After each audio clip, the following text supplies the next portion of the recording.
Hello and welcome to another episode of the Frank and Beans podcast, the show where we talk about the films of Frankenstein and Mr. Bean. You wish. Oh, sorry guys. I thought it would be okay to do my other podcast while we record this one. You know, a podcast within a podcast. Just like today's topic, movies within a movie, on this episode of Attack of the Killer Podcast.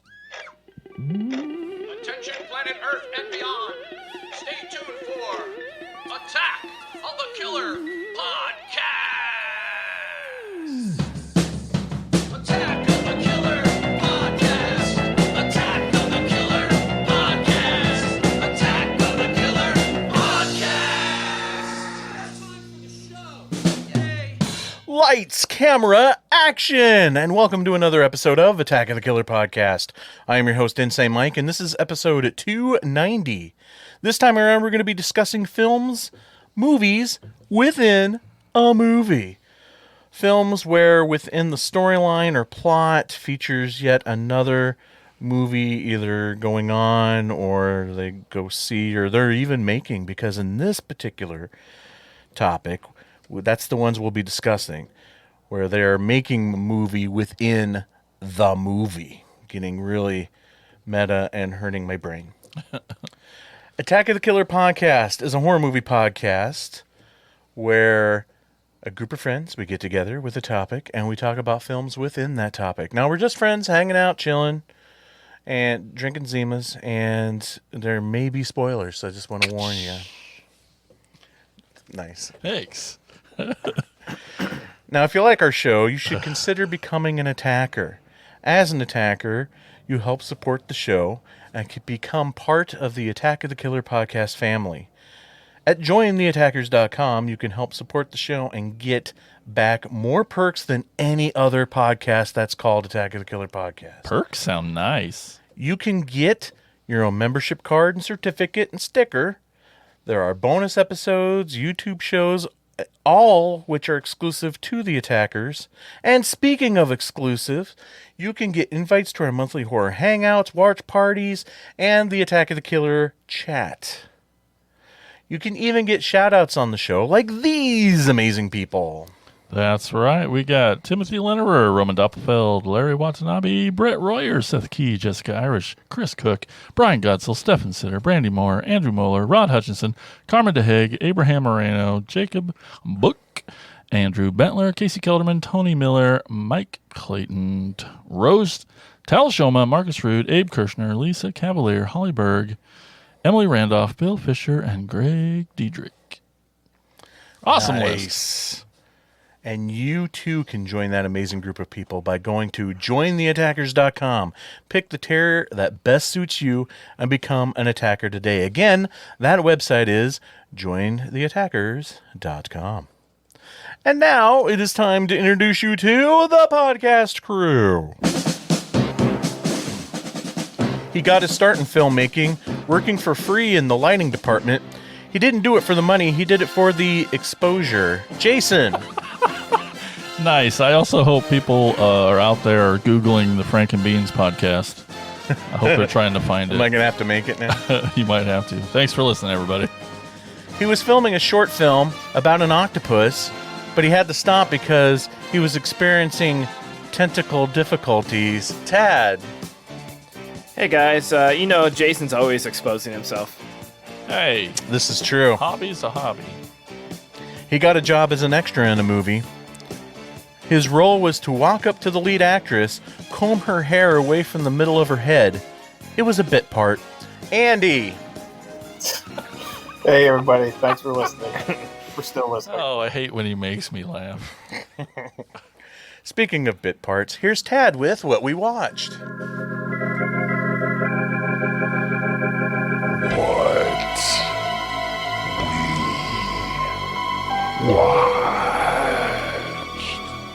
All right, let's jump into it. Jason, I know one thing you've watched because since the last time we were all together, there was a Transformers movie, maybe? Oh, shit. It wasn't on my list. I'm like, I haven't seen anything. Holy crap, really? I forgot.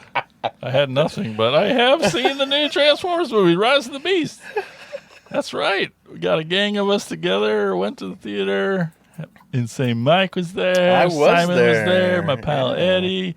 My girlfriend Michelle was there. Oh, Spoonie was there. You know what cracked me Yeah. up is seeing the picture. You had the picture of you and Spooty for the podcast for Cracktastic Plastic, and then you had the picture of you and Michelle for your page. And I'm like, oh, he's got the brother and the girlfriend. Like, you leaned over for different pictures to make it look like you were there with the other one by yourself. I was the creamy center. That's right. It was awesome. Right where I wanted to be. And I know y'all know I'm the boy who cried awesome. I know you guys know that I am incredibly biased. But, man, I fucking loved it. It was really good. It was good. I will be the one You who's can not vouch? overly Oh. biased, and I will vouch that it was pretty darn good. It was. Best of the franchise? Bumblebee, in my opinion, is still the best. That's my opinion. But The one about It- tuna? it just, yeah, exactly. It does, wipe its proverbial ass with the others in the series, though, because it just. Yeah, Bumblebee It's finally getting to where these movies should have been. should have been the whole time. Yeah, it's really freaking great. Great story. Great human characters. The robots have arcs, and the characters have arcs, and tons of great. What do they call those? Transforming. Secrets. And my brain just went nuts. Where you put in a secret or a Easter egg. Easter egg. Oh, Jesus oh. Christ. Ouch. Yep. Yeah. Yep. Secret Easter eggs. Yeah. But anyway, yep, I loved it. So fucking good. Go see it. Does Michael Bay have anything to do with this one? Just He producer, just probably? technically on the producer list. Producer, but you can Yep. tell he's not on the set because the movie's good. I want to add, it's on my list, but Well, let's just kick it to you if that's all Jason saw. That's all I had. Yeah, oh, is it all you saw? that's it. Okay, well then I'll go, and I'll start with Transformers. I have one question. I'll start off with what you would probably think is negative, but I have a legitimate question. Mm-hmm. The problem I have with all these movies, and I feel like I'm missing something because I don't know if I've ever actually seen the second one, and or remember any of them really. Is there somewhere in the storyline or in the in this mythology of the movie universe where there's just dozens of random Autobots all over the globe that will show up at any time when needed? I mean, Well- that sounded meaner than I meant it, but Yeah, what's the question? is there like tons of just Autobots just hanging out on Earth? I don't think so, but there are some apparently in this one. You know, I mean, it's- Wheeljack shows up in Yeah. that spot, and It's a legitimate question because every single movie They- there's different Autobots, which is fine. well, and they would be, you know, if they're protecting the Earth, you know, from threats and things, I hiding just out. couldn't remember in the storyline if like Well, this is the first of this storyline. I mean, Bumblebee was This is like starting over, right? Bumblebee was the first one here, and at the end of it, he called, and Okay. that's kind of in the continuity of things, the start of it. okay. And so Well, if we're- that's fine, if that's the deal, We're learning as they do in the movie. So apparently there are some. it's just could be considered a little convenient when a random Autobot shows up for a particular task that they need in the film. You know what I mean? Mm-hmm. Yeah. But Well, I mean, it's that's also enough. convenient that these fucking robots can turn into other things. So But my positive takeaways from this is,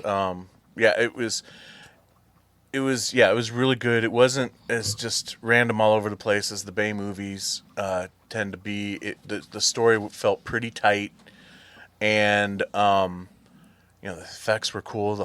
Some of the fight scenes were great, and I will say for the first time in this film franchise's history, I think I like the designs of the help me out here. I just blanked on the name of the Transformers. The Maximals. Maximals.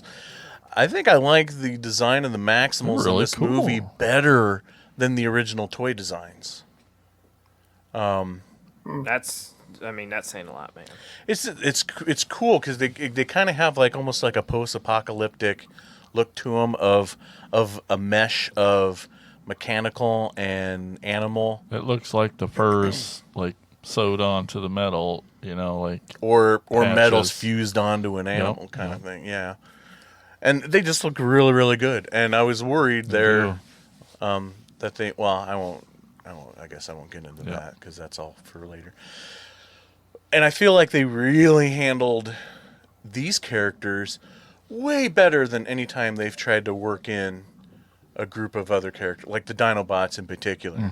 Still bitter on how they handled the Dinobots, which is my favorite characters out of Transformers. And they just felt so forced into their movie, and like they don't even show up towards the end. They have no personality to them, and it's just like, Optimus and Grimlock fight, but then they're best friend, or whatever. And it just all happens in like 10 minutes. But this is like they are the story. And the last thing I will say, and then I'll stop, that I like about this movie is that the Decepticons are not the villains. Right. I mean, I grew up on Transformers 2. I grew up on G.I. Joe. I get it. I love the Decepticons. I love Cobra. But even as a kid, there were times it's like, is there any other bad guys in this world besides just, these guys? So I thought it was pretty cool. Like, Unicron has nothing to do with Decepticons, really. No. And there's not even a mention of Megatron in this, Nope. or Starscreamer. I really appreciate that. Yeah, they're not even referred to outside of the movie as Decepticons. They're Terracons, a whole different faction of bad guys. Yeah. And I thought that was awesome. Without going way out there with something crazy. I mean, they still kept it within the world that we all know, and I just really appreciated that. It's like the Superman movies. Everybody bitches and moans that, just another Lex Luthor movie, blah, or whatever, or it's like, Joker's showing up again fighting Batman. Yep. So I thought that was great. That was probably one of my biggest takeaways. And it was set in '94, so the soundtrack was pretty kick-ass. That was a too. good soundtrack. Yeah. Anyway, what else you watch? I also watched, getting caught up on some currenty stuff, I guess. I finally watched Scream 6, and it was pretty good. It wasn't bad. I like where they're going with this this new cast, I guess you could say. But eventually, for me, it's just going to get into that same realm I always felt with Sidney Prescott. It's like, at one point, you just give up. You just keep running into people who wants to put this mask on and try to kill you. But, it's all worth it for Jenna Ortega, so. Oh. Yeah. The last thing I'll bring up was shocked as hell on how much I liked it. It's on Netflix. We Have a Ghost. Yeah, with where? David Oh, Harbour. yeah. I've seen Yeah. that. Yeah. I thought that was awesome. Andy talked about it. Oh, Yeah, it was pretty good. yeah. The wife and I saw it. Yeah. I don't remember you talking about that one. Did you mention at the time, because I was blown away when I saw the end credits, that this was a Christopher Landon film? I don't remember the particulars about it, but I know I enjoyed the movie. Yeah, because he's one of my favorite new directors. With Freaky and Happy Death Day. Okay. All right. Yeah. Yeah, and there's a little bit of that here too. I kind of did at the end when I saw his name pop up, and I'm like, okay, that makes sense, because, again, it has like, different genres that shouldn't be together thrown into a blender and Yeah, he's made got a to good work. sense of humor. And Yeah, because for me, the first half of the movie is like this kind of, everybody was calling it Amblin-esque on the reviews I read. But I'm taking it even further back to like the 60s and 70s live action Disney movies. Because besides being just a ghost, he's walking around hanging out with these kids and just almost being like a normal human, not what you would expect from a ghost in a ghost movie. like he's riding in cars and stuff, you know. So it really kind of had more of that goofy 60s, 70s, you know, computer wore tennis shoes or Cat from Outer Space kind of feel to it. But then when you get to the third act, it totally turns into like Tales from the Crypt. And I Yeah, thought that was it really gets cool. kind of dark. Yeah, yeah. Pretty cool, pretty cool. So I highly recommend it. Yeah, especially if you have been following Christopher Landon like me. So anyway, that's what I watched. All right, Andy. Outside of Dark Side of the Ring, what have you been watching? Do you not want to hear about Dark Side? I'm joking. I know what everybody's habits are. I only watched the first episode so far. Yeah. I watched two episodes of Dark Side. The first one being the Magnum TA story. Brief synopsis. I mean, this guy would have been like the next. They were grooming him to be like the next, like, say Hulk Hogan of like the southern, you know, territories of the NWA. And unfortunately, he got into a really bad car accident, and it just it derailed his career. I mean, he's basically he can't walk. So but yeah, they just they touch on his wreck and just on what his career, you know, would have been. The second one is the Grams, which they ran Florida Championship Wrestling, and it almost kind of rivals the Von Erich tragedies, because the patriarch of the family ended up committing suicide. And then his grandson ended up committing suicide. And then 2 years later, the son ended up committing suicide. All because, you know, their struggles with mental health. And what I didn't know, and this is a bit of a spoiler, they before Eddie Graham did all this wrestling stuff, his dad, his father, and it's either his uncle or his brother, they too also committed suicide. So I mean, it's really a tragic story, but they also dive into how, you know, many like really popular wrestlers went through Florida and, you know, got their name there, like Dusty Rhodes and Kevin Sullivan and all these other people. But yeah, it's also, you know, it's a sad story because, you know, name of the show is Dark Side of the Ring. Yep. I also, the wife and I watched. We've been watching Mogwai: Secrets of the Gremlins on was that Paramount or is that HBO? It's on HBO. Yeah, and it's all animated and it's fun, and you know, Zach Galligan does some of the one of the voices, and James Hong plays the grandpa in this, and that man was probably going to live to be 137 years old and still look like he's 60. What's up? But yeah, God bless that man. He's awesome. Let's see what else. Watched a lot of Euphoria because Sydney Sweeney is very easy on the eyes, and you get to see a lot of her, which is good. And the only way that I can describe the show Euphoria to you is it's like a Larry Clark film, only it's a series. Done by So- A24, yeah. Yeah. With beautiful It's cinematography. Yeah, it's got really slick production value. It's got a lot more polish. Larry Clark is like, you know, very raw and in your face, and that also works too. But the themes are pretty much the same. Yeah, Teens so if fucking and doing drugs. yeah, pretty much. Yeah, it's pretty much Bully or if you've seen the movie Kids, but it's just a really well produced series. I also watched a new movie on Tubi called She Came from the Woods. You guys heard about this? Nope. Nope. Let's see. It takes Is it place in To be original, it's got to be great. yes, yeah. Well, I mean, it was when I looked at it, it takes place at a camp in 1987, and so I mean, you're automatically checking off boxes there, for me. Um, yeah, it's barely middle of the road.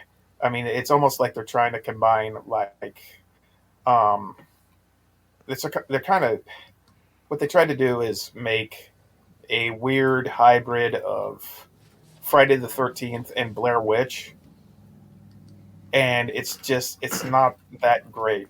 It's not William like Sad, not good as either of them. yeah, not good, yeah, like, at all. Like, I mean, I've seen worse. Let's just say that, but um, it's got to do with this witch that's haunting uh, this campground, and these counselors they summon her back, and this witch has got history with the owner of the camp, and yeah, and William Sadler, he owns the camp, and then the only other recognizable face in it, and I know you won't recognize her name when I say it, but it's Cara Buono, I think. Hopefully, I don't know if I pronounced that right, but she plays Mike and Nancy's mom on Stranger Things. So the mom from Stranger Things is in this, but yeah, it's I mean, you can watch it. I mean, I won't try to. I'm definitely not hyping it up, and I'm definitely not telling you to watch it. But I'm not telling you not to watch it. It just wasn't. The pacing wasn't good. Yeah, it's just. I just think they try to capitalize on all the nostalgia films that are coming out now with camps and just slashers and stuff like that. It's just it kind of fell flat for me, and yep, that's pretty much what I watched. Tad, what have you been watching? Not shit. A lot of Food Network. I've watched the new season of the Eric Andre Show and the new season of It's Always Sunny. Those have been the main things I've been watching. I think I probably talked about it last time, those things. So not much new. Eric Andre's back, though, and that makes me happy because that show is absolutely ridiculous. Yeah. And I'm trying to think if I don't think I've literally... Oh, I do have one. I forgot about. I watched Return to Horror High.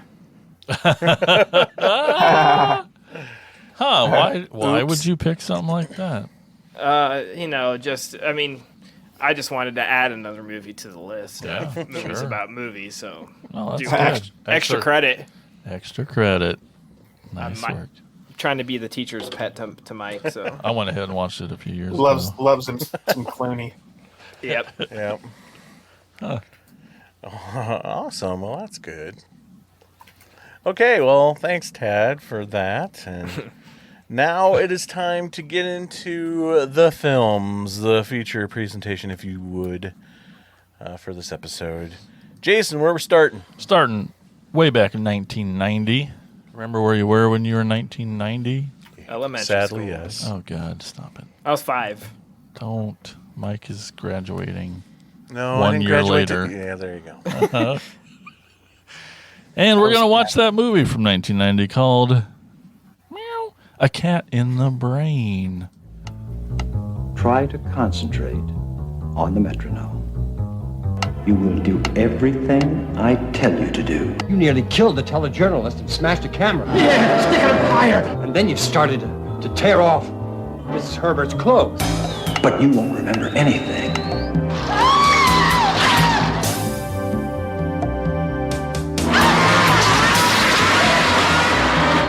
You will slowly be possessed by madness.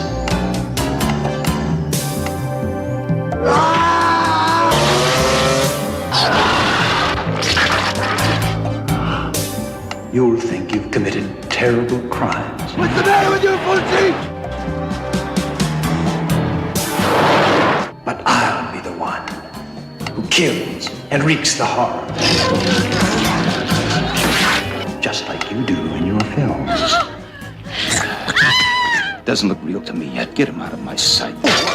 I'll create an evil being who everyone will think is you.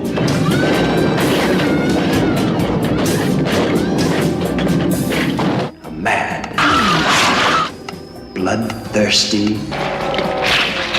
monster.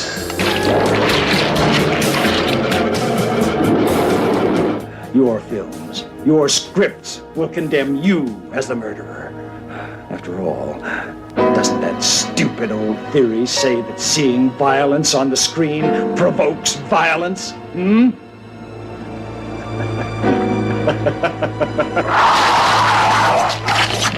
During the road, that saw him too. It's Damn, kitty. The splatter director, Dr. Fulci, is haunted by bloody visions day by day and is disturbed by gory death fantasies. He seeks help and turns to a mad psychiatrist who he later discovers is modeling brutal murders after his violent movie scenes. Directed by Lucio Fulci. Hey, he's got the same name as the guy in the movie. That's weird. Very weird. It came out in 90. This movie is something else. A little autobiographical, maybe. Maybe a statement on the end of his career and all that business. Maybe a little bit. But at least A little on the nose. at least it's got some boobs. Babes. A lot of them. No shortage on boobs. So that's Cat in the Brain on Tubi next. No, I'm just kidding. It was my first time, and I'm glad it's my last time. What? Lucio, no, just what do you guys think?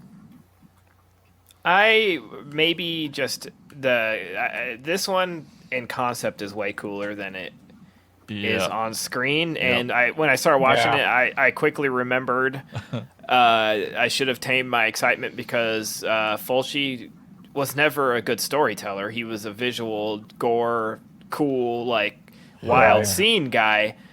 So those scenes are cool, like the cannibal scene, and the gore and death in this is cool, but the connecting tissue, and when you're putting a guy with no acting skills that's carrying the movie, it's very rough. And I love the concept still. I'm glad I watched it. It's still a very unique idea, not executed perfectly, but I still have like a little adoration for it because of what he was going for. Like, I can appreciate the meta-ness of it, especially for when it was made.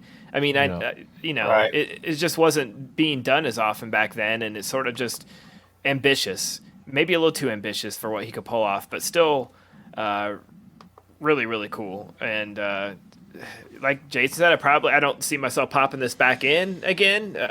Out of all the Fulci movies, this is probably the one I definitely won't watch again, but it's just cool that it exists and that they came up with this and that it made it, this far and is a thing now. And boobs. I agree with Tad on this one, but just the way that it's executed, it almost comes across as like, okay, what kind of storyline can we have where we can just make our practical effects guys be able to go ape shit every 2 minutes? Yeah. And they do.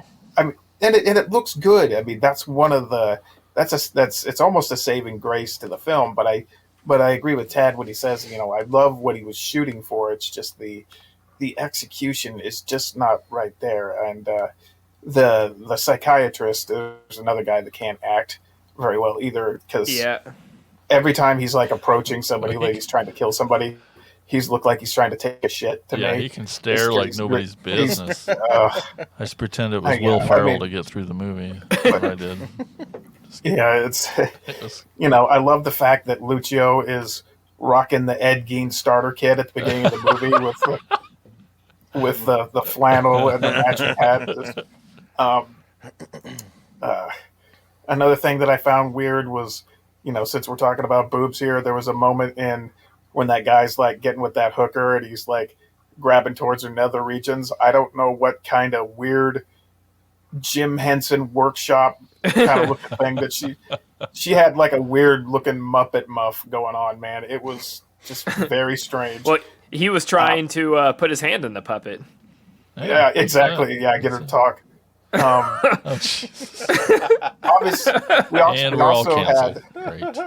we also had I think an obvious tip of the cap to Psycho in this with the shower scene with the knife, up and down, and the girl, obviously a lot more nudity than the original Psycho, but yeah, I mean, I agree with Tad on this one. Love the idea, just the execution wasn't that great. Not a first-time watch for me. Go I figure. figured that, yeah. Yeah, I do have this on DVD, and I think I still have my original bootleg VHS that I got in the mail of this one from literally back in the day. Probably about 91, 92 is when I first saw it. And this like muddy, ripped from probably a Japanese laser disc, if I remember right.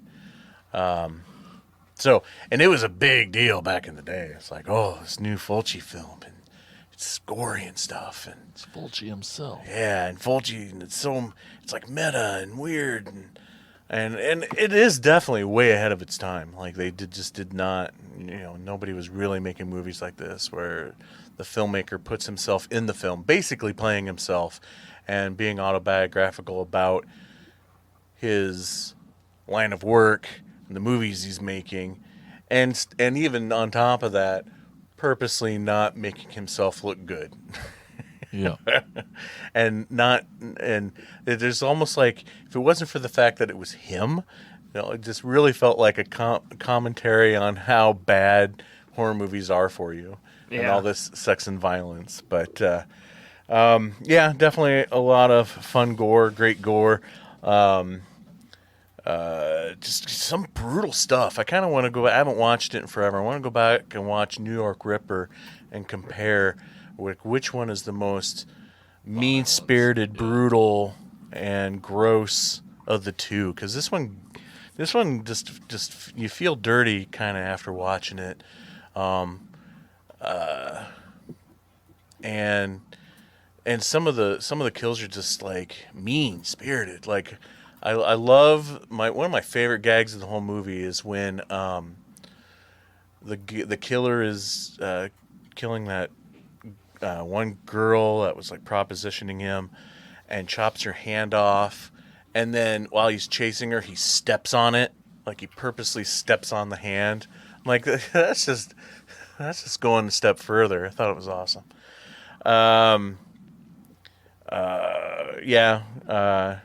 I think there's more wardrobe changes for Fulci in this movie than what he would ever do on a film production in real life. Like he's kind of one of those, Yeah. like, not the best of hygiene type of people. You kind of smell that through the movie a little bit. I love Fulci. Don't get me wrong, I love Fulci.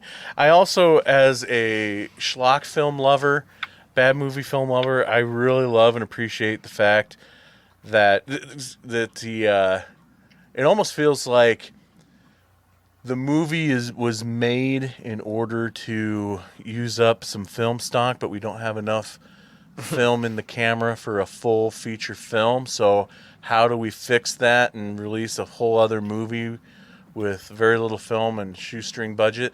Let's throw in tons of clips from a bunch of other of my movies. There's stuff thrown in here from like Touch of Death, some films that he was a supervisor on but didn't actually direct, like Bloody Psycho, Massacre. So I love that kind of stuff. Yeah, that's some Roger Corman shit going on right there. Or Lloyd Kaufman kind of stuff going on. That always makes me giddy. But the funniest part of this movie is what the freak is going on with that woman singing operatic style through the whole Oh, and movie. getting the piss slapped out of her. That's awesome.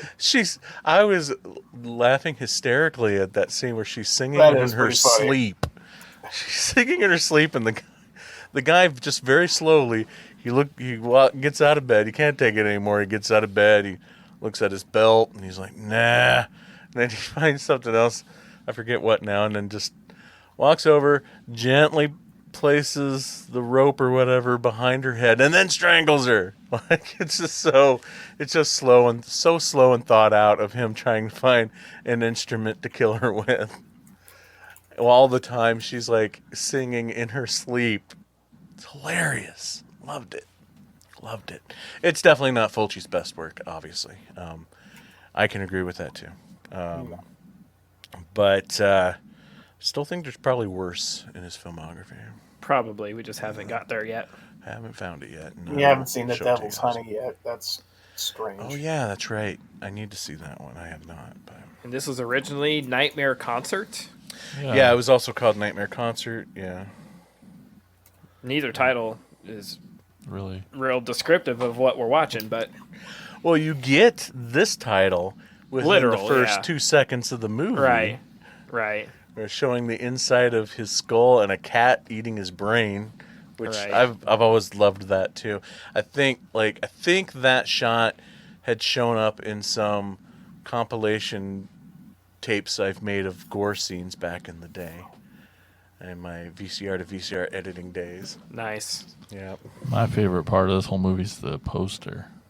It's pretty Oh badass. yeah, looks with the like cat looking through the skull. And, looks like a metal band shirt. Yep. Totally. Totally. Well, Tad, what kind of trivia do you have for Cat in the Brain? Not a whole lot, but there's some interesting stuff. Fulci, perhaps lacking confidence in his acting skills, did not use his own voice, even in the Italian version. His lines were dubbed by Elio Zammuto. So even in the Italian version, it's overdubbed. Nice. Wow. Which, I don't know. Whenever I watch an Italian movie, I just assume none of the voices are theirs. Yeah, Yeah. it's pretty common practice, and or at least ADR later. But I think that's a thing too. Like, I think I appreciate in those scenes where he's obviously working and directing. I love going in and out of like the reality into like the film set kind of thing, and not really knowing where you're at. But there's like those moments where like he's talking to the actors while they're doing the scene, and I'm like, that's very Italian. Like, they did not give a shit about sound. right, they on have set. to worry about it. Where you're like, yeah, I'm watching it. I'm like, dude, stop talking. You're filming. Yeah, but it didn't matter. Yeah, it just Right. didn't matter. Which, as a filmmaker, do you guys think like, man, if I had that freedom to just like yell what I wanted? Oh yeah. Yeah. Yeah. The original script was 49 pages long and contained no dialogue. It consisted of descriptions of bodily mutilations, imagery, and sound effects that would complement them on screen. See, it goes back to what I'm saying, and then Yep. pad that 45-page script out with scenes from other movies. Yep. And that's what I have for trivia. Oh, I was just going to say one last note on this one. Music, not so good for an Italian cool horror movie. Like, didn't dig the score very much. Well, there was one part. God, what movie shoot was that? Where I think they were straight up lifted the music from City of the Living Dead for like a moment, for like a minute or two. It's that woman. I think she's in some kind of like graveyard or whatever, and these really bad people, these people in really bad masks keep popping out from Oh, yeah. behind tombstones and crypts.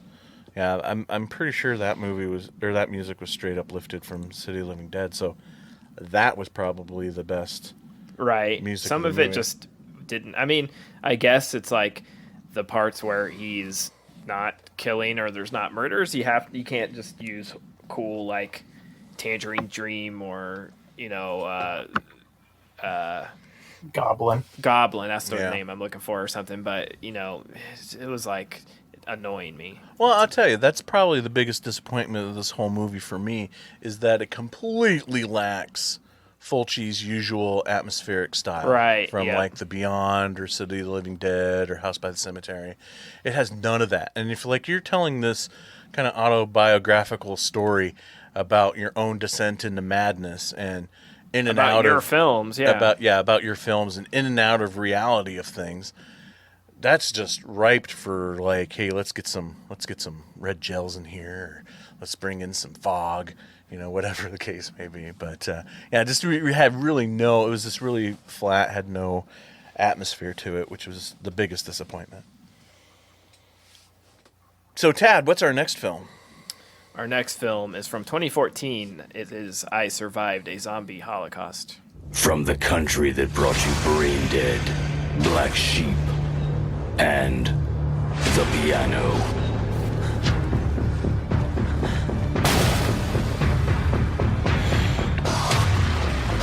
A terrifying new zombie film.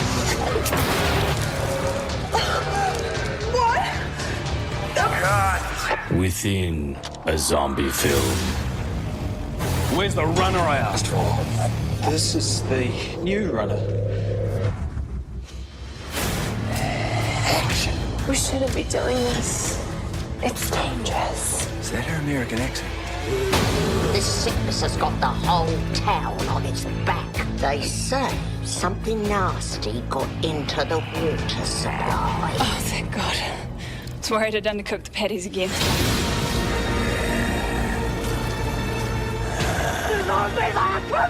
Yes, we know they're coming, Greg. It's very scary. You're not really gonna... Don't put that in your mouth. Real zombies attack a zombie film set. Well, lucky I didn't get bitten then. Prove it. You bastard. You're ruining my show! Come on, Richard, we're almost out of time for the day. Let's not keep the crew waiting. When there's no room left in filmmaking hell, the dead will walk the earth.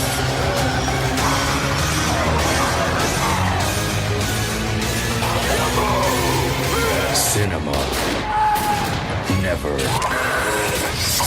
dies. How come I don't get a gun? How come I don't get a vagina? I survived a zombie holocaust.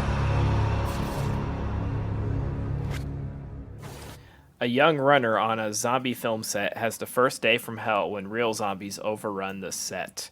So I went into this one thinking this was going to be the real stinker of the episode, and when it started, I was like, I might be right, and then I fucking loved it. I was this concept's been done a million times. Shaun of the Dead did it better. I'm so sick of zombies. How can they make this fun? I think it's the sense of humor, like that. Yep. Something like it's goofy, but it's not just gross out humor. It's funny. The lead is really good. Everybody sort of has their stereotypical character, the chauvinist asshole, egotistical dickhead. Yeah.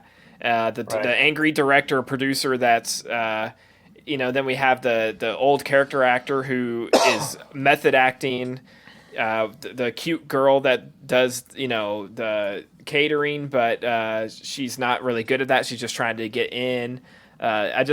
The young nervous kid who's on his first day and trying to get his screenplay read by everybody. I loved it. I thought it really captured me pretty quickly, and I couldn't believe how much I liked it. Good. Because I'll say this was the one I was nervous about, because this was a random discovery on Tubi. Don't even know why I originally clicked on it years ago, and was so pleasantly surprised and was pretty happy. It just feels like it's so rare anymore to discover some truly small independent amongst the pile of trash that's out there. And yeah, I think it's a lot of fun. I loved it the first time I watched it. I feel like the third act drags on a bit. I think I enjoy the first half so much of all of the ramping up to them. Yeah. Oh, and then just the whole, all the humor involved in this making of this zombie movie. And so almost felt like when the zombie stuff really hit the fan and almost got in the way. Um, but I mean but that's the whole point of the movie is like, it's a zombie movie within a zombie movie, and like, just those scenes of who's an extra and who's a zombie, which is always funny. And I don't know, he didn't hold up as much as this time as the first time, and I don't know, maybe the character doesn't age as well, but the prop guy I thought was freaking hilarious. I love how, he comes storming out of his truck like he's the big savior of the film. Like he's just been waiting for this moment his whole life. He's the guy who knows what's going on. He's the guy that's going to take out these zombies. And then he just ends up shooting real people the whole time, not actually getting any of the zombies. And then he's taken out quickly, which is just even funnier. He shooting himself. Yeah.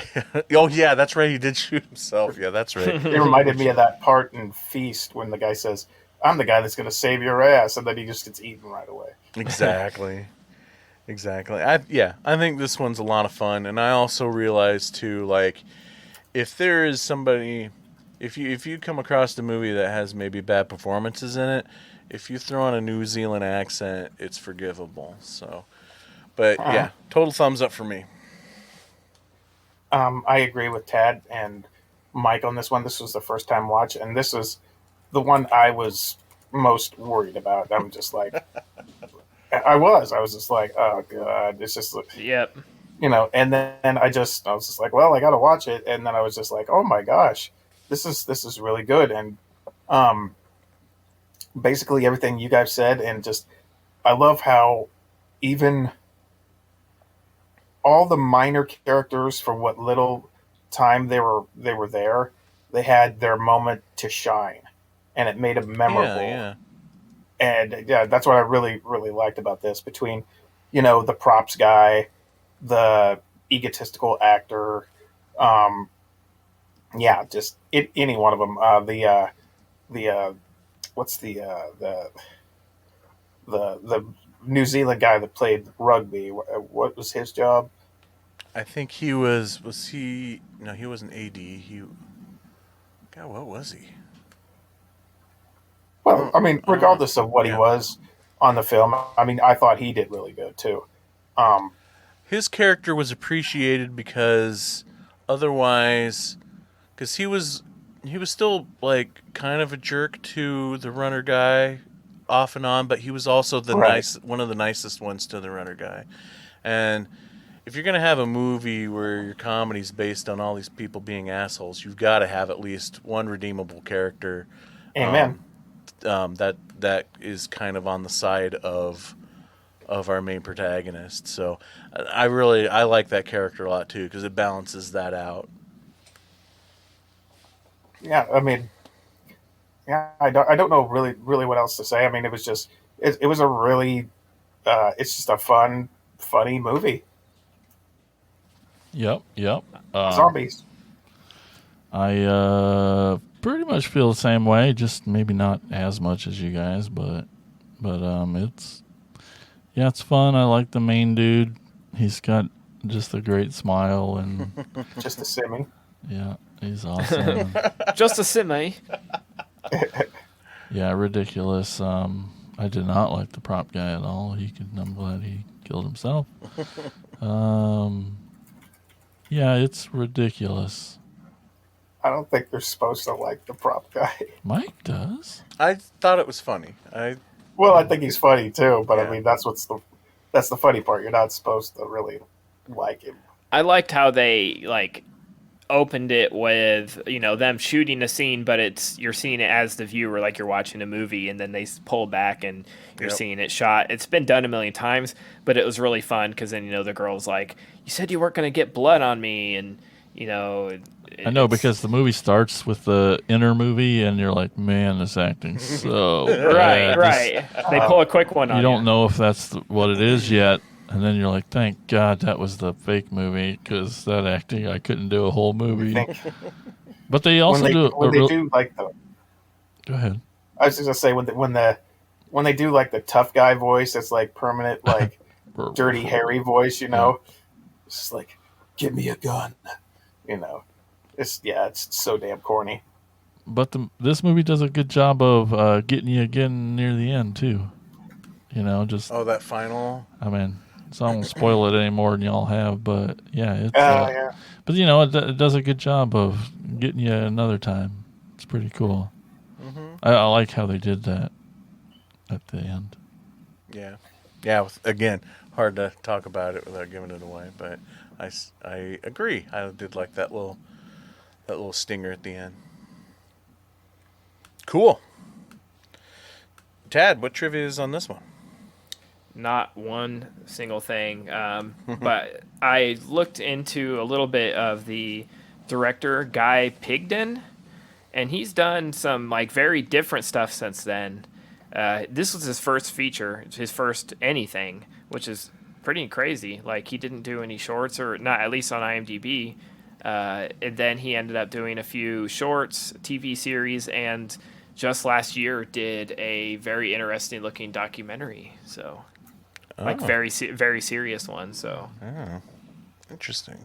Yeah, but he did a series called Immi the Vegan in 2020, and then 2021 it looks like he did a movie version of that series, which was 7 episodes. Then there's a movie with the same title but a different poster. Okay, cool. And he did something called Asylum. So I just want to sort of check out what else he did. Yeah. Excellent. Okay, so Andy, what's our next movie? Our next movie is from 2011. It is a J.J. Abrams film, and it is called Super 8.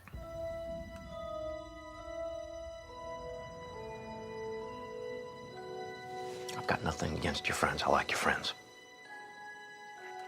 Well, things have obviously changed for us. I have to help Charles finish his movie. Be good for you to spend some time with kids who don't run around with cameras and monster makeup. Could you close your eyes, please? Yeah. And action! Guys, watch out! Run! Go! Go!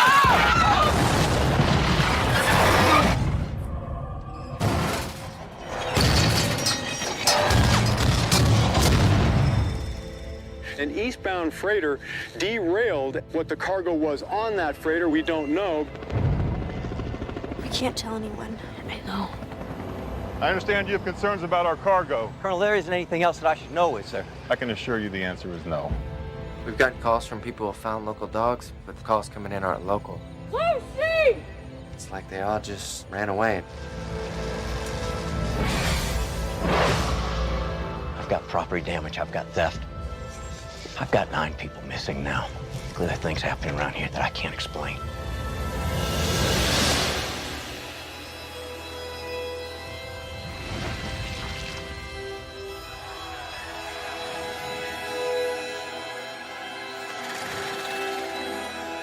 We have to find this thing. I don't feel good about this. Go! I saw it. No one believes me. I believe you.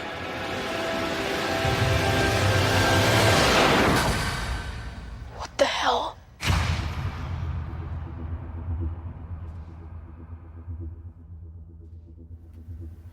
During the summer of 1979, a group of friends witness a train crash and investigate subsequent unexplained events in their small town.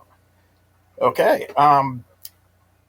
Furthermore, it's a bunch of kids that are making a zombie film called The Case, and it's kind of got your typical, group of friends movie lineup. It's kind of like it gives off a Goonies Monster Squad, kind of vibe. And they act like typical kids, their age. They flip each other a lot of shit, and but what happens in the midst of making their zombie movie, a train crashes, and it was purposely derailed because of the contents within it.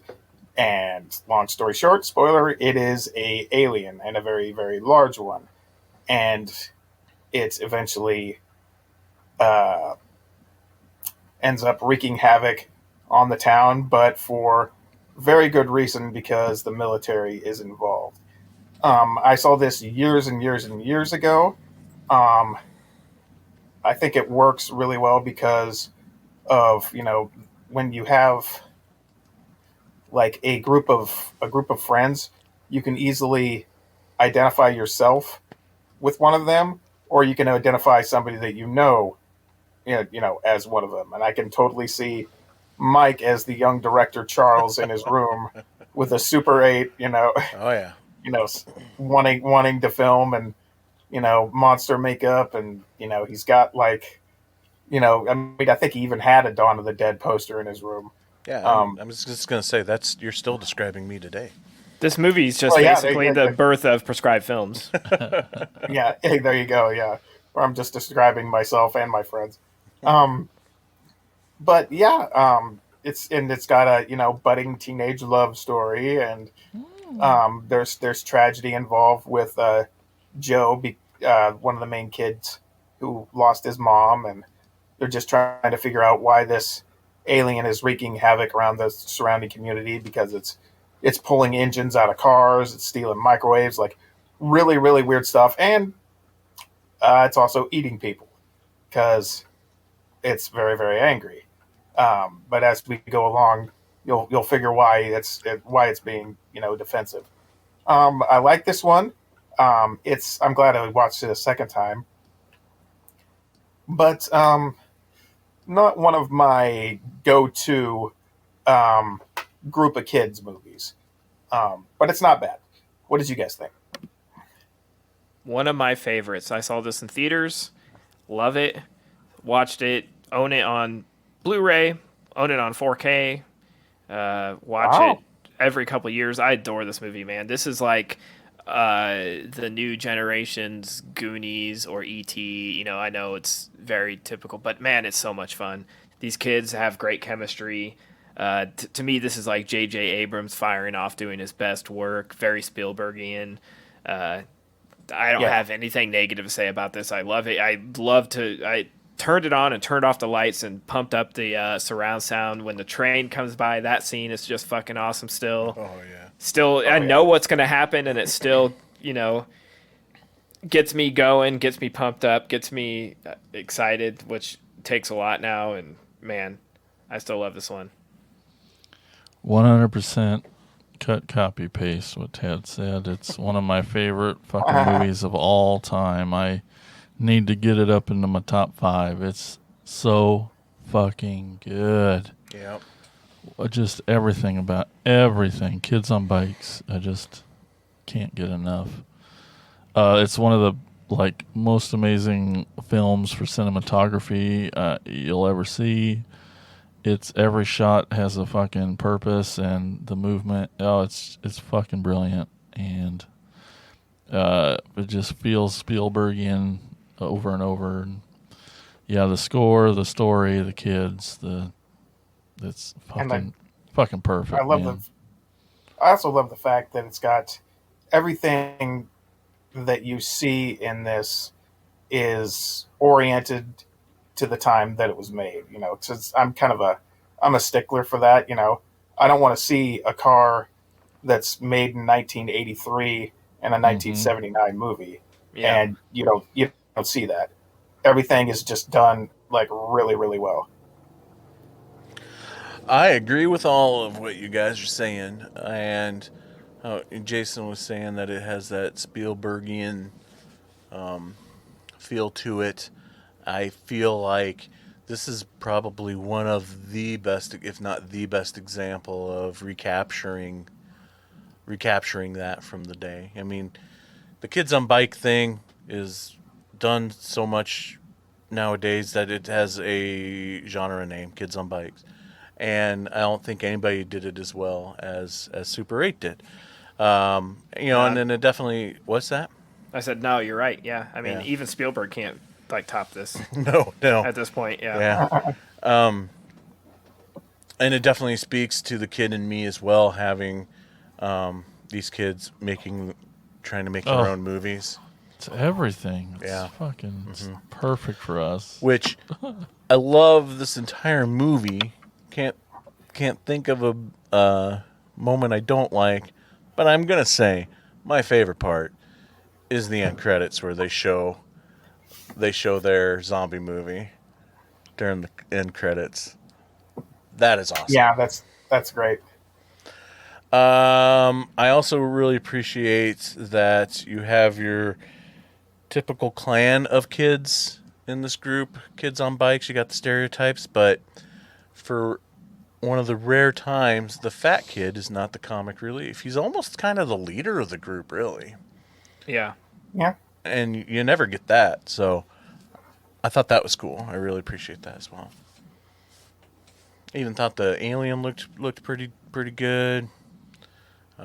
Yeah, just a great movie. And oh man, I wish I would have seen this in the theater, if for no other reason alone, if for that train derailment scene. What a scene! Oh, it gives me the goosebumps watching it on a Production TV. value. Yeah, it just keeps going too. It's like right when you think it's over and they're running Yeah. away, boom, another explosion, boom. It's like, when are they going to be safe? Yep.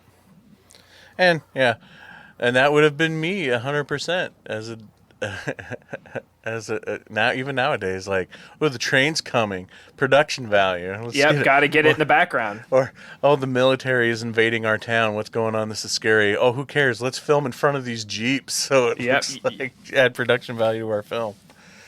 That's me 100%. So true. Tad, what trivia you have on this one? I'm assuming you got some good stuff on this one. Yeah, there's a million things on this one, but I picked some that I just thought were interesting. Since Elle Fanning was 12 years old when filming her driving scene, it was illegal for her to actually drive, so they had a stunt person driving the car with a mini steering wheel and monitor in the back seat. Wow. What's weird is that's legal, J.J. Abrams stated in the Blu-ray commentary, so you can drive it from the back seat with a monitor, but not have a 12-year-old drive it from the front seat. A little sketchy, but, you know. Steven Spielberg, his name has been uttered more than J.J. Abrams on this one. A producer of this, actually, was reportedly on set many times throughout the course of filming. Director J.J. Abrams and Spielberg have both gone on record stating that the filming of this production was some of the most fun they have ever had on any set. Oh, cool. Good. Oh, that's awesome.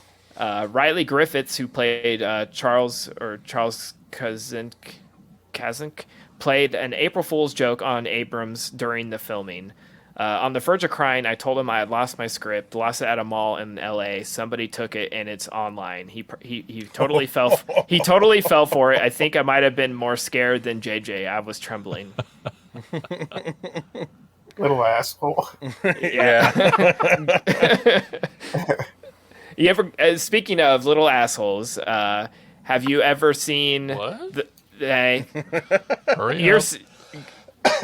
Have you guys ever seen the clip of, in Goonies, it made me think of this, where Donner, after filming the Goonies, he was notoriously sort of a grump, and the kids were, like, really exhausted him filming the Goonies. It was... I can only imagine. It was, like... You know, it was like a love-hate thing. He loved it, obviously had a blast, but man, like, he had a hard time every day wrangling these kids up and getting them to do what they're supposed to do. So on, like, they wrap the filming, he flies out of the country to, I don't even know, like, Hawaii to take a vacation, right? To be completely on his own, away from everybody. And Spielberg paid for all the kids to fly over and follow him. Fuck and yeah. they waited for him to be, like, on the beach. There's footage of this, too. He's laying, like, on the beach in a lawn chair, and the kid who plays Chunk comes running around the corner, and he's like, you know, Richard, and he's like, what the fuck? And, like, all the kids come up and they're like, we're on vacation with you, and Spielberg's behind him, you know, it's like the 80s Spielberg with a hat, and he's just like, it was like, Gotcha. Donner was so irate, like, are you fucking kidding me? You followed me all the way here. Never work together again. I want to see that footage. It's so good because, you know, Spielberg just has fuck you money to do that. Yeah, he Yeah. does. Yeah, major. It's like I like to think if I had that kind of money, that's the kind of Prankster you epic would prank be. I would play on my friends. absolutely. Like what would be his worst nightmare? What if I flew them all over? He finally gets done in a way after like a year of heavy production. Walk down to the beach. Yeah. Sit down. Finally. Oh my god. Built him a party house on the same block, you know. So good. Oh, that's awesome. We might have to post that clip on our Patreon just so the listeners can absolutely. see it because it's really funny. Yeah. Or in the group somewhere, yeah. All right, folks, that's it for this topic. Now we're going to take a quick break so you can hear a promo for our podcast network, the Prescribed Films Podcast Network. The PFPN is home to over 30 shows, including Unsung Horror, one of my favorite shows on the network.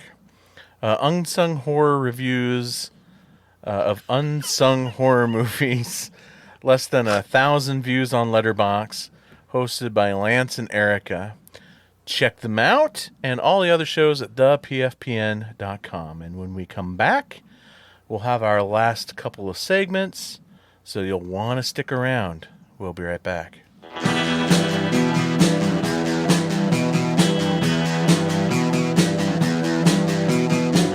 You're listening to the Prescribed Films Podcast Network, home to hundreds of hours of free podcast entertainment. The shows on this network all have a common goal: providing you with the best discussions about movies and other forms of entertainment media. The PFPN hopes to fill your earholes with audio joy.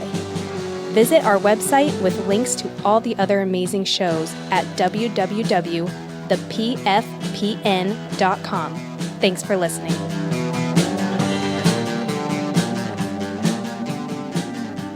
Welcome back to the show. I know you've been going on and on, or that we've been going on and on and on and on, but now it's time to hear from you guys. Here's Jason with shout-outs. It's time for shout-outs! Shout-outs! Shout-outs! Shout-outs! Shout-outs! All right, we asked, what are your favorite horror movies that have a movie within the movie? And on Facebook, we got Emily, Attacker Emily. She says, Behind the Mask, The Rise of Leslie Vernon. It's definitely my top pick. Not sure if anyone knows this, but my nemesis where they get stuck in Night of the Living Dead. Oh, yeah. And The Cleansing Hour. Yeah, that's Hour. the name of the movie, Nemesis, Night of the Living Dead. Okay. And then Melvin, he chimes in. He says, One Cut of the Dead, which Hell is yeah. obviously the best answer. Oh, yeah. I need your guys' help on the rest of this. I don't know what's even going on. There's like comments on comments, and then Mike jumps in. I don't even know what the fuck he's even referring to. Who, me? Yeah. Oh, I was leaving a shout-out. Oh. That's fine. Whatever. Oh, no. Don't read it. That's weird. It was just weird. Okay. I thought it was replying to one of those guys. I don't think I did it as a reply, but... No. It's just so much weird stuff going on after that one. Mike says, not a horror movie per se, but fun fact. The first thing Bobcat Goldthwait ever directed was the footage for the fake slasher movie that is playing at the drive-in in the comedy classic One Crazy Summer. Oh. Yep, now you know. In your face. Over on our Facebook group, we got Attacker Brett Royer. He says, Stab. Directed by Robert Rodriguez and Scream 2. Oh, is that for real? I didn't know that. That's It's cool. not for real, no. I mean, it's it's in the movie. It's supposed to be okay. Right. Yeah, in All the right, movie, never mind. the credit pops up as Robert Rodriguez directing. okay. Yeah, Also, I want to see the zombie movie the kids were making in Super 8. You Good do taste. at the end credits. Yeah. Yeah, people watch the Stay credits. for the credits. Attacker right. Abe Kirshner says, I really want to see the movie they are playing at the theater in Demons. fuck yeah. Yep. There you go. Also, I have to throw out my usual, that's a bit of a scratch pick of Lost Highway. Yeah, because he has the video camera. He's filming the door. Okay. Yeah. Okay. I only saw that once a long time ago. Worth a rewatch. It's pretty fucking weird. Well, it's Lynch. Yep. Yep. Tim Ray Wicker's supposed to Lennerer. be weird. Oh, yeah. Tim Lennerer says the 1988 remake of The Blob has Garden Tool Massacre. Yeah. Playing during the updated movie theater scene with the classic dialogue, "Wait a minute, hockey season was over months ago." The carnage in that movie is interrupted when the blob attacks the theater, killing dozens of film goers who picked the wrong night to go watch a slasher flick. Jacob McLaughlin says, "I love Edgar Wright's Don't" trailer from Grindhouse. I wish that was a real movie. Don't. But we are finally getting Thanksgiving, guys. Yay. I still need to see. Yeah. I still need to see Nicolas Cage as Fu Manchu. Yep. Jacob goes on to say, "I also wish that Cannibal Airlines from 10 Cloverfield Lane was a real movie." Oh, I don't remember that. I got to go back and watch 10. I've been It's wanting so to go good. back and watch Yeah. 10 Cloverfield Lane anyway.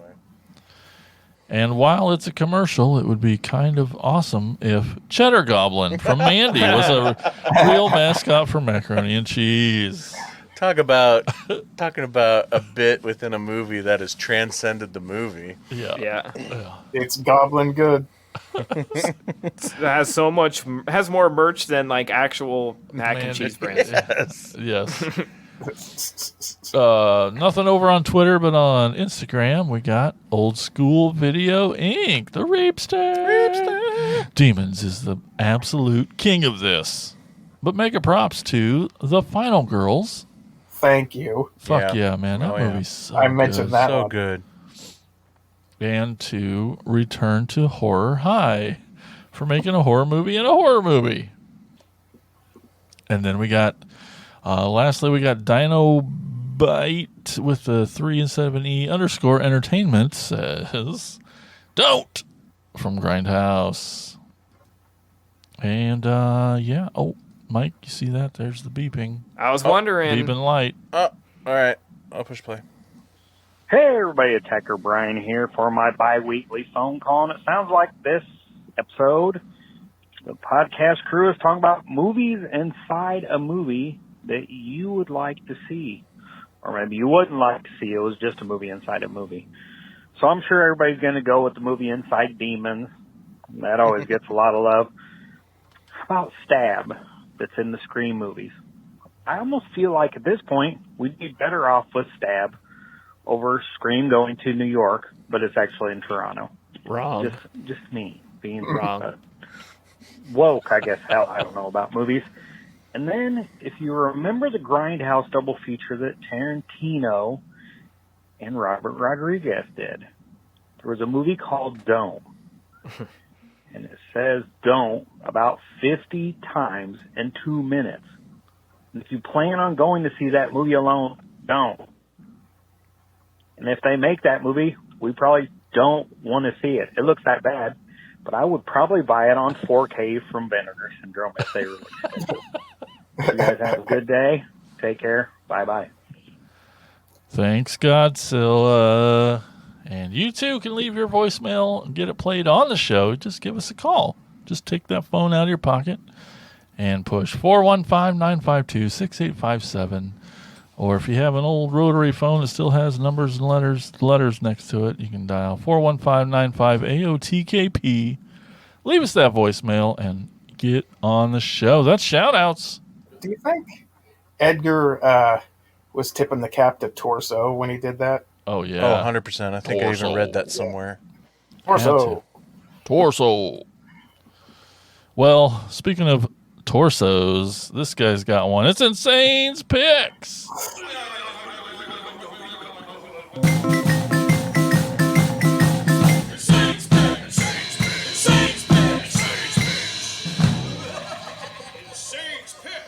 Just real quick, where was the love for all the fake movies and popcorn? Like, I'd love to see like the Mosquito. and the stink or stench or whatever. The Electrified Man. Electrified Man. Which is Crispin Glover's dad, by the way. Yeah. Or what about Mant from Matinee? Yeah. Mant. Right. Anyway, so for this Insane's Picks, we are going to be doing a love story. Ooh. A romance as old as time. Woman meets man. Woman falls in love. Woman marries man. But man faked her love for her. Now the woman and her Siamese twin end up murdering the man. I know you've heard it all before, but we are going back to the original in conjoined twins crime dramas. That's right, 1952's Chained for Life. The film stars the real-life conjoined twins, the Hilton sisters, Daisy and Violet. The Hilton sisters toured around the world as part of a sideshow vaudeville show throughout the 20s and 30s. The movie, though, is the story about the Hilton sisters. In the movie, they're playing Vivian and Dorothy. They are performers, and as a publicity stunt, one of the sisters marries the juggler from the vaudeville troupe. However, the juggler does not love her and leaves her. The other twin kills the husband who left her sister. Now, the courts have to decide if she is convicted of murder, how can they punish her? How can they punish her sister who had nothing to do with the crime? Dun dun dun. Much of this movie's plot is derived straight from the real events in the lives of the Hilton sisters, from the sham wedding, for publicity, the difficulties in getting the marriage license due to moral reasons, although I'm pretty sure they didn't kill their fake husband. I don't know. But that is what I'm recommending this time around. 1952's Chained for Life. Did those twins do other movies?